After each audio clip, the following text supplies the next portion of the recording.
Hello ladies and gents, another video brought to you by Ants Hood. And today's video is just 70 days with my Acromymex Octospinosus. I got it right. And look how much they have grown. And how could I forget? It's Christmas everyone, so a big fat Merry Christmas to you.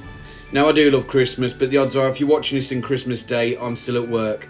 That sucks. But anyway, enough of my whinging, let's talk about ants, because that's what we're here for. So 70 days ago, approximately of course, this was my fungus garden. I'd already tipped it out and they consolidated what living fungus they had. Now, I was a bit concerned at the time, not that I voiced it massively, but there was a lot of workers compared to fungus, so I was a bit concerned I was going to have a bit of a die-off. But that never happened. Well, not that I noticed anyway. Casting my mind back 70 days ago when I first got these, I was excited, but I was also very nervous. And that's because leafcutters have got a reputation of being notoriously difficult to look after. And I was scared, to be fair. I'd put off getting leaf cutters because I didn't think I had the skill levels required to look after them properly. So I was nervous. And to tell you the truth, I'm no expert in ant keeping. And you guys know this, I always say it. I am no expert. I make mistakes and stuff like that, as you guys have seen from my video. I am just a hobbyist that puts my videos on. So I would assume that you guys might be too, would be just as concerned getting these guys as I was. But that concern wasn't necessarily necessary. So now you've seen what they looked like 70 days ago, it's only right that I show you what they look like now, so check them out. Now as you can see, they're doing really well. I think I've got a very healthy sized fungus garden. I think the growth has been brilliant. I seem to have a decent worker count and I regularly see brood now, because if you've cast your mind back to a couple of videos ago, I was a bit concerned because I didn't have any brood. And when I seen one bit of brood, I was happy, and then I started seeing brood everywhere. So yeah, they're doing really well. The fungus garden is looking awesome too, which is great.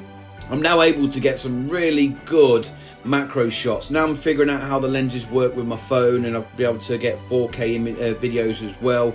You can see the quality of these lenses are just bee's knees, and I have to thank my Patreons for that, because they're the ones that helped me pay for them, because they weren't cheap. But what's really good about this is I can get really good images of the fungus garden as well. As you can see, all that white stuff, that's the fungus. Towards the bottom is where it seems to be a bit of the rubbish and a bit of the dead, but not concerned by that in any shape or form, of course. And what's also great about these lenses is you can get some really good images of the workers, and just look how spiky they are. I think this is one of the majors, to be honest, because it's a bit darker, but you can really make out the detail on it and see how spiky she's all over her body, to be honest. They're everywhere. Now they are quite big ants, to be honest. I reckon, looking at them, they're probably about a centimetre and a half in size, the bigger ones. So they're quite big, to be honest. But I love the fungus garden, just looking at it. I've got some really great images going on, and in a second actually, and you can see how I thought it was going to be like fluffy, but it's not. Now if I zoom in, I'm actually zooming on the ants, but you can see the fungus anyway. You can see that it's actually like a web. It's like, the best way to describe the look of it, if you ask me, is a bit like cotton wool. It's loads of little strands that have just been laid out over a surface, and you get to see that a bit better later on. And I just scratched where I've just had my COVID jab and it hurts. Ow. But anyway, sidetrack there. As you can see, it looks kind of fluffy on the surface, but honestly, once you get your eye in, you'll see it's like a web of fungus that spreads over the mulched up leaves, which is the basis for this fungus garden, around it kind of stuff. It's really cool to see, and I'm really glad that I've got these lenses, because they're absolutely brilliant. In fact, you can see here really well how it looks like cotton wool that's been drawn out and then spread out over a thin surface, and that's probably the best way to describe it. And you'll see a bit later them playing with individual threads of it. I'm not sure when I've got the video of it where it is, but you'll see it in a second anyway. And I also know just something else as well. If you can see here, I think I'll shine some light on it in a bit, you'll see there's a really white blob in there. Now initially I thought that was some brood, because the brood's really white. I mean, there's white and there's really white, and the brood for these guys is really white. Now I think I'll get my torch on it in a second, just bear with me a sec. But here again, talking about the fungus, you can really see it in detail. There you go. Now once I can zoom in on it, because I'm still getting the grasp of it, as you can see there, it's not brood, it's not eggs, it's actually a tight ball of really white fungus. Now I'm kind of curious what that is, because doesn't look like it's on the base, but they're meticulously cleaning it, potentially feeding off it, I don't know, but meticulously cleaning it, and it is so white compared to everything else. It's like a big bulge of it. So I'm kind of thinking that this may be like a nodule where most of the reproduction of the fungus goes, and then they send it out onto the garden maybe. Truth is, I don't know, but I'm really curious about it. I also think it's really interesting how many ants are around this area as well, because obviously there's pockets all over the place due to the shape of the fungus garden, but here there seems to be a concentration of them. So I'm not sure if this is like I said before, if this is an area where they breed the fungus and they put it on the garden to grow, on the fungus garden to grow, or what, I don't know, but it definitely looks like a concentrated ball of fungus. I would love you guys to leave a comment to tell me what you think it might be, because to tell you the truth, I really don't know and I'm really curious about it. Well, first off, I'm going to apologise for the shaky camera. I keep knocking it with my bingo wings. They're the flappy bit of flab underneath your arm. So I do apologise. Hopefully I don't keep doing it throughout the whole of this video. But the point I was going to make about this is it's very difficult to clean them out when I've got a fungus garden this big. And not only that though, you can tell by its shape that it's very high and narrow, and I'm a bit worried I'm going to knock it over. If I do knock it over, it's not the end of the world, but yeah, it's not something I want to see happen. And as you can see from this video, they don't always process the leaves that they cut. They tend to store a little bit of it. The only issue with that is it does go brown, as you can see here, and I really need to take it out. Now, as you can see with the activity in the pod, that it's very busy, and I'm constantly plucking off ants that clamp onto my tweezers and getting them off. There's a bit of fungus attached to that leaf. Yeah, it's really difficult to do, and it does take me a long while to clean them out, which is a bit of a pain. And you can see I'm putting it on the side, all the debris on the side, on the bottom left hand corner there. And the reason for that is because there are some very small workers that may be on the leaves and stuff. So I put it down there, I put it in my hand generally, then put it there, just to make sure there's no workers on there, so I can have a look and I can police them up and put back in the outward if they'd like. Now, believe it or not, even the smaller ones are very robust. I mean, I've not squished any of them to my knowledge yet when I've been cleaning them out, and I do kind of grab the debris with a bit of force so I can pick it out, because you can imagine it's leaves that needs to be held. And when I've done that, I have not crushed any of the workers yet. They are very, very strong, believe it or not. Now, these guys can be really picky when it comes to the leaves, and it literally is trial and error, finding the right ones that they like and then feeding them that. But also you need variety, because if you keep the same leaves constantly, they'll lose interest in them too. In summer, that's not so much of a problem, but in winter, it can be quite problematic. I even tried ivy. They tried it, but they weren't that interested in it. So, and that's an evergreen. Trial and error is all I'm going to say on that one. I've actually contacted Wakooshi to say that I want a new pod, and he's said to me no. And the reason he said no is because he's stopped making these ones now. He's actually took the feedback from the people that have got them, which is Rob J, myself, Ant Hollifer's got one as well, and I think Antantix has got one.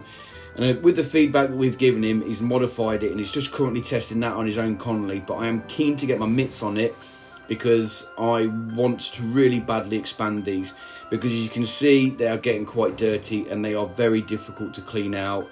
This rubbish builds up quite quickly once you start feeding them a lot of leaves is the word I was looking for there. Once you start feeding them a lot of leaves, they do build this up quite a lot, and they don't always process all the leaves that they do cut, so it's quite the pain. As you can probably guess from the tube, that's actually my keyboard hoover that I'm using to clean up. Those things are just awesome. But even then, I don't do a great job of cleaning them up either. Now, normally when you get a leaf cutter set up, you have 3 outworlds, as it were, 3 pods. One for the trash, one for the food, and one for the fungus. And I will expand that to that point when I need to. But at the moment, I just think I need another one to put food in. Well, I'm not going to put the food in it.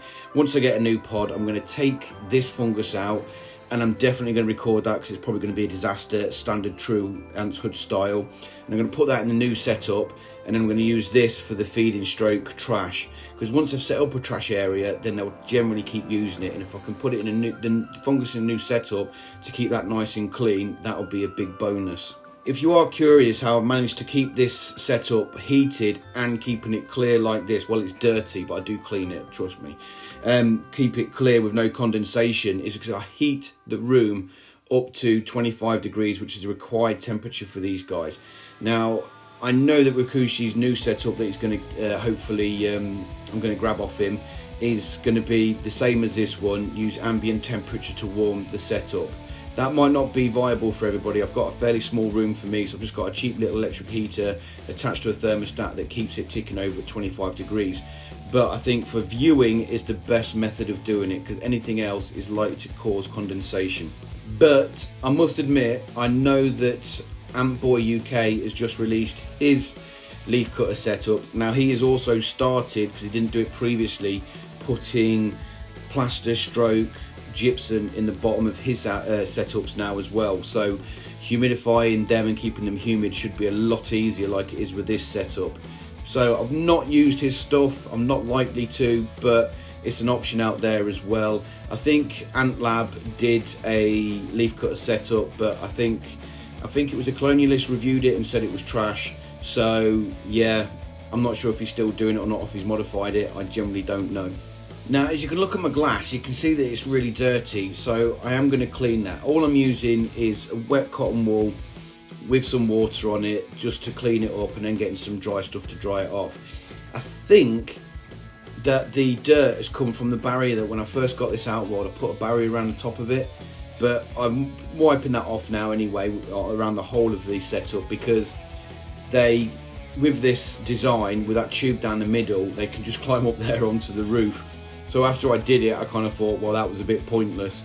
So I'm removing the barrier. They do go, when I've got it open for long periods of time, they do get out to the top of it, but I just pop them back in, because they've got this notorious habit of biting everything that's not known to them. Doesn't matter if it's a corner of the outworld, they'll bite it. Doesn't matter if it's your finger, they'll bite it. Doesn't matter if it's a tweezers, they'll bite it. Cotton wool, they'll bite it. You get the general gist of what they do here. They bite everything. They literally clamp onto it, and they've got really strong jaws as well. So you can feel the pinch, to be honest, on your fingers, but they're very strong. And with a bit of editing, you can see how clean it is now. As you can see, it was a lot dirtier than you thought, and I think that's one reason why I've been getting good images from it, to be honest, because I've cleaned the glass as well, so then that lens doesn't try and focus on it. Now, if you turn it around here, I do get the hoover on that little bit there, but it's also the trash, should I say, but the trash is also underneath the mesh. Now, that doesn't necessarily bother me, because when I move these to a new outworld, whenever I get that, or a new pod, should I say, whenever I get that, then I'm just going to clean this out a bit better, but leave some trash there so they know that's the trash heap. But I suck up what I can. Now, these hoovers are really great for that, and I also need to check, when I do hoover this stuff up, I do check that if I've hoovered up any workers, because those little ones... Yes, I did just do that. So those little ones are quite a pain to get. I can't believe how stupid I am. Doesn't matter what I do to try and keep this attached to that hoover, it always falls out. I've even tried gluing it with super glue, but that didn't work either. It's not a major biggie, I'll just pull it out in a second.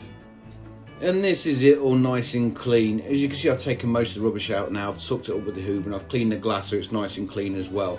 And you can get really good pictures inside again. But I have noticed I've scratched the acrylic. I think I've done that with the tweezers when I've been faffing around trying to clean it out previously, and probably today as well. And it's waving. I hope you don't get seasick, people. So I managed to get some green stuff from my garden. Now, I've not actually tried these with my leaf cutters yet, so I'm not sure how they're going to take to it. And I don't know what plant it is. I just know that I planted it many years ago. It stays green all year round, and it's got purple flowers, and it flowers in spring and autumn. That is about as much I can tell you about it. So I'm sure there's some geek out there that can tell me, or I could use the app on it, but that's probably thinking too far ahead. And that's the app I was talking about in my first video that Ant Davey gives you the link for, or tells you the name for, when you buy these ants. And of course, I've not mentioned it yet, but these were gifted by Ant Davey, so a big thank you to him as well. But it's Christmas, guys, so I'm going to leave you to it. I hope you all got what you wanted for Christmas, and I owe you a big thank you as well, because my channel, as of Boxing Day, which is the 26th of December, is exactly a year and a half old, and at the time of recording this, I had 917 subs. So my channel's grown really well. I can't believe people actually want to listen to me blabber on about ants and talking geeky stuff. So I appreciate you all for watching my videos and for subscribing. And if you haven't subscribed, why not? Hit that subscribe button, because I'd love to get to 1,000 subs in January. We've got all that Christmas money. If I can get some, get in contact with some retailers so I can get some vouchers and stuff, I might do a bit of a giveaway as well. So you guys have even more to spend from your Christmas money and the vouchers, so you can get awesome ant stuff. But anyway, I'll stop talking rubbish. Don't forget to check out my Facebook page and my Instagram page. Just search for Ants Hood. I'm easily found. But I also owe a big thank you now, thank you guys, to my Patreons. because if it wasn't for the guys supporting me on Patreon, I wouldn't have a lot of the awesome footage that I get now with those awesome macro lenses. So I owe a big, massive, super huge thanks to Adam W, Adrian, Antantics, Ant on the Rock, Anty Matters, David D, Jason W, Kevin R, Paul A, Pavance, PJGrant and Wakooshi. And a lot of them have got their own YouTube channels, so I'll put a link in the description below so you can check them out. But anyway, I wish you all a super massive, happy, Merry Christmas. That doesn't make sense. Merry Christmas is what I meant to say. And let's just hope that 2022 will not be the car crash that 2020 and 2019 have been. Have a good time, guys. Merry Christmas.